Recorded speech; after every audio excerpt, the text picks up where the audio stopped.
Senator Nisar खोड़ो साहब से गुफ्तगू का आगाज करना चाहूंगा। खोड़ो साहब, क्या इतलात, मतलब कुछ पार्लियामेंटेरियन से बात हुई और उन्होंने कहा कि हमें वाकई तौर पर कहा गया है कि आप पीर को मौजूद हों, लेकिन जब हम ऑर्डर ऑफ द डे देखते हैं नेशनल असेंबली का, उसमें तो ऐसा सच कोई नहीं। तो ये पैनिक क्यों क्रिएट की जा रही है? क्या लगता है आपको, क्या वजह क्या है?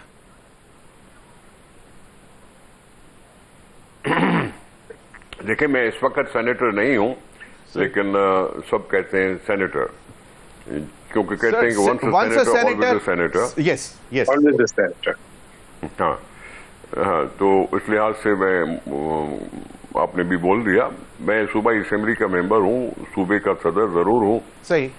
ये पॉलिसियां नेशनल लेवल पे डिस्कशन होती है, और आपको पता है कि ये कोalition है, हम हुकूमत का हिस्सा नहीं है, हम पार्लियामेंट में पीएमएलएन और दूसरी पार्टियों के साथ शामिल हाल हैं।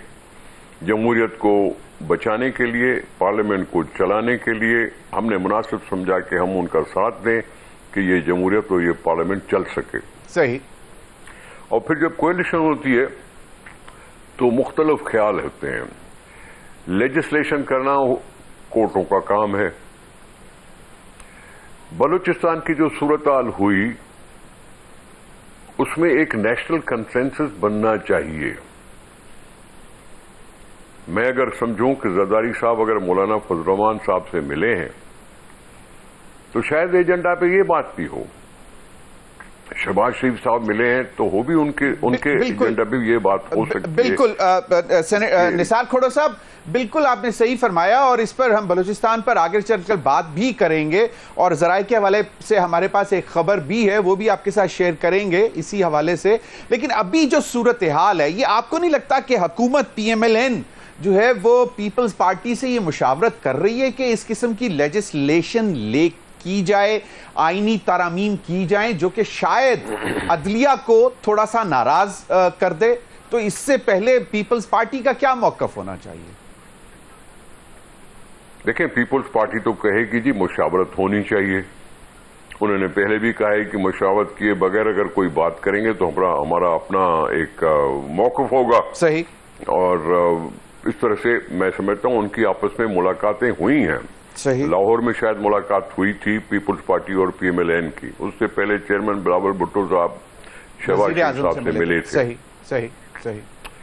हाँ, वजीर आजम साहब से मिले थे, और बातें तो यकीनन यही। लेकिन पंजाब में जो मुलाकात हुई वो तो पंजाब में पावर शेयरिंग के हवाले से कहा जा रहा था, लेकिन फिर उसकी भी तरदीद आई कि जी पावर शेयरिंग नहीं, लेकिन मिलजुल कर चलने की बात हो रही थी कि पंजाब में भी हमें स्पेस दी जाए, पीपल्स पार्टी को स्पेस दी जाए। ये इस लेवल तक तो पंजाब में मुशावरत। जी सर, मैं ये अर्ज कर रहा हूं कि पंजाब में मुशावरत मिलजुल चलने की तो हो सकती है, स्पेस पॉलिटिकल पार्टी खुद बनाती है, किसी से मांगती नहीं है। सही। ठीक। सही।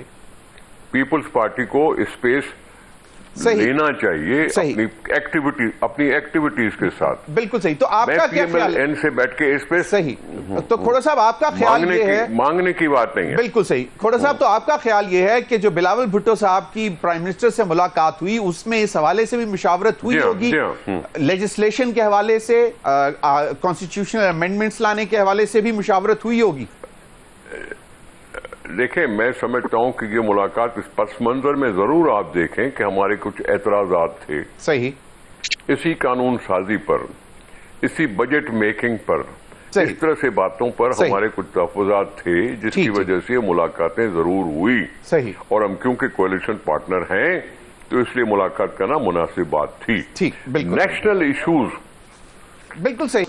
निसार खोड़ो साहब की तरफ जाना चाहूंगा। निसार खोड़ो साहब, एक मैं अभी देख रहा था जो कि प्राइवेट मेंबर्स बिल पिछले मंगल को आया था, उसमें to amend the supreme court number of जजेस एक्ट 1997 में बात यह है कि पीपल्स पार्टी को भी मालूम है और हर सियासतदान को मालूम है कि लोअर जुडिशरी में ज्यादा तादाद की जरूरत है। लाखों केसेस पेंडिंग पड़े होते हैं, और आए रोज आप जैसे सियासतदानों को आपके हल्के के लोग आकर कह रहे होते हैं कि जी 10 साल हो गए, जी 15 साल हो गए। तो वहां पे क्या इन जजेस की, सुप्रीम कोर्ट के जजेस की तादाद बढ़ाने से इसका इंपैक्ट नीचे भी आएगा कि वहां पे भी रियलाइजेशन होगी? क्या सुपीरियर जुडिशरी को इस पर भी जोर देना पड़ेगा फिर कि भाई लोअर जुडिशरी की भी तादाद बढ़ाई जाए, ताकि इतने दो नस्लें लग जाती हैं एक ही केस खत्म होने में एक फैमिली के? खोड़ो साहब, मुझे नहीं लगता कि जी आप जजेस की तादाद बढ़ा दें तो सारे केस निपट जाएंगे। पॉपुलेशन भी बढ़ रही है, वुकला भी बढ़ रहे हैं और असील भी बढ़ रहे हैं, और जजों के तादाद बढ़ने से हो सकता है थोड़ी सी बेहतरी आए, लेकिन अगर सुप्रीम कोर्ट के जजेस की इजाफा हुआ है तो फिर नीचे जजेस पर भी असर होगा और उधर भी इजाफा हो सकता है। जजेस के बढ़ाने से हम क्यों बैठ के सवाल उठाते हैं? ये अगर जजेस ज्यादा होंगे तो जुडिशरी के लिए फायदा मंद ही होगा ना, उनके ऊपर ये बात नहीं आएगी कि जी इतने सारे केसेस पेंडिंग पड़े हैं और जुडिशरी क्या कर रही है। तो जजेस के बढ़ाने पर मैं समझता हूं कोई बहस तो नहीं होनी चाहिए। सही, अगर सही। है जजेस की जरूरत तो ठीक है, मैं समझता हूं। वैसे भी देखें, आप जो बहस कर रहे हैं कॉन्स्टिट्यूशनल अमेंडमेंट्स की, हमारा कॉन्स्टिट्यूशनल सैक्रोसैंक्ट तो रहा नहीं। कभी पीसीओ आ जाता है, 2-3 दफा पीसीओ आया और मुल्क चलता रहा, और कभी यूनानिमस अमेंडमेंट भी आई, जैसे 18वीं तरमीम आई। हालात और तकाजा जो होता है अवाम का और हुकूमत के साथ, अगर उसमें कोई कॉन्स्टिट्यूशनल कोई हो सकता है, 18वीं तरमीम में भी कुछ न कुछ हो सकता है, गलतियां हों, तो उसको रिव्यू करते रहना चाहिए। और अगर अक्सरियत है आपकी 2/3 तो आगे बढ़ के काम कर लेना चाहिए। लेकिन यहां यह मसला नहीं है, क्योंकि अपोजिशन वो पॉइंट स्कोरिंग पर अगर चली जाए तो फिर ये यूनानिमिटी नहीं आती, और फिर वो 2/3 मेजॉरिटी का ही सहारा लेना पड़ता है अगर किसी के पास हो तो। लेकिन आइन में अमेंडमेंट अवाम के लिए ही होती हैं। ये 5 साल भले दौरे हुकूमत 5 साल का हो, लेकिन इसके दूररस नतायज हमेशा के लिए होने चाहिए। 1973 में जब आइन बना था सही, तो दूररस नतायज को सोचकर बनाया गया था, और अभी तक चल रहा है। कोई उसको एब्रोगेट नहीं कर सका, कोई भी फौजी डिक्टेटर उसको एब्रोगेट नहीं कर सका। उसको पसे पर्दा इधर साथ में डाल के और पीसीओ ले आए थे, और बात है। कॉन्स्टिट्यूशनल अमेंडमेंट अगर तकाजा है। अच्छा, जुडिशरी पर हमला क्यों आप समझ रहे हैं? सर ऐसी चीजें हैं जो अभी अदलिया ने कुछ फैसले दिए हैं। मेरी सुन ले, मेरी बात सुन ले। जुडिशरी ने एक फैसला किया रिजर्व सीटों का जी, हमने उसको कानूनी रास्ता अख्तियार किया, हम रिव्यू में गए। रिव्यू के लिए लिखा गया है कि जी 15 दिन में डेट मिलनी चाहिए। चीफ जस्टिस साहब तो इसके फायदे में थे कि जी 15 दिन में इनको डेट मिलनी चाहिए। दूसरे जज साहबा ने छुट्टी का कह के, वेकेशन का कह के सितंबर की बात कर दी कि सितंबर में डेट उनको मिलनी चाहिए थी। लेकिन मैं समझता हूं इससे बड़ा कोई अहम मसला नहीं था पाकिस्तान की सियासत में। रिजर्व सीटें अभी हाउस इनकम्प्लीट है, अभी हाउस इनकम्प्लीट है। एक लिहाज से अगर इनकम्प्लीट हाउस तो चल रहे हैं, और वो जुडिशरी की वजह से चल रहा है। अगर रिव्यू की फैसला हो जाता तो क्या ये अच्छा ना होता मुल्क के लिए? हमने उसको रिव्यू में डाला, रिव्यू हुआ नहीं। इलेक्शन कमीशन रिव्यू पिटीशन में गई, रिव्यू हुआ नहीं।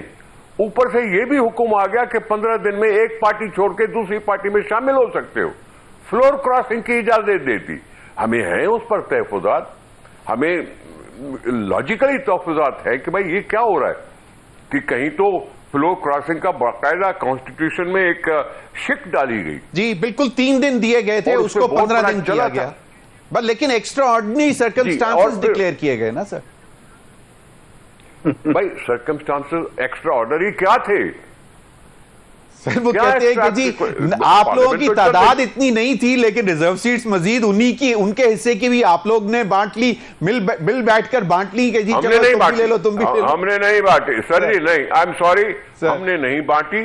इलेक्शन कमीशन ने बांटी, हमने नहीं बांटी, कोर्ट ने बांटी। कोर्ट ने कहा मेरा फैसला इलेक्शन कमीशन समझी नहीं है।